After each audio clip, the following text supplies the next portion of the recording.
одна од вас. И во иднина нема да добиете мојата подршка, ниту мојата доверба. Ниту на граѓаните кои што го слушаат мојот глас, мојот збор, го следат моето политичко действување. Време е да се понесе одговорност и да се биде озбилен. Ова е неозбилно. Подобро ќе направевте да не прифатевте да дојдете.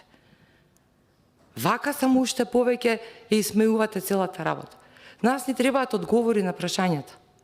Не ни треба некој да ни држи лекции или да ни објаснува. Впрочем, ние сме тука заради тоа.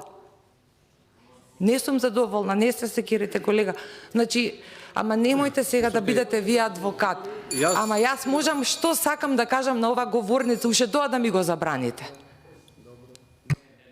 Немојте да забранувате. Вие се борите за права, така? Држете си се, почитте 12 улица. Многу убаво збориме, не зборуваме за лично за нас. Не прифаќам да бидам било каков економски директор, ако не знам со што ќе се соочам, ако не ги знам законите, ако не ги знам прописите и ако не знам да објаснам. Тоа мора да застане. И важи за сите.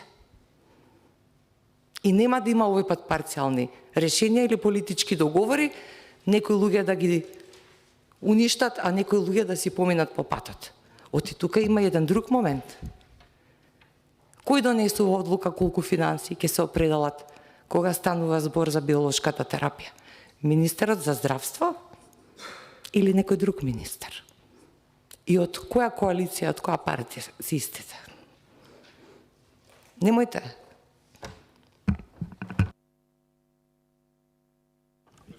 Благодарам, колешке.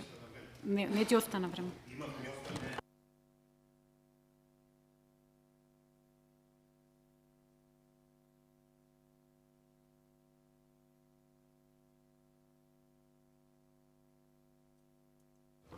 Имате уште 2,5 минути. Повелете.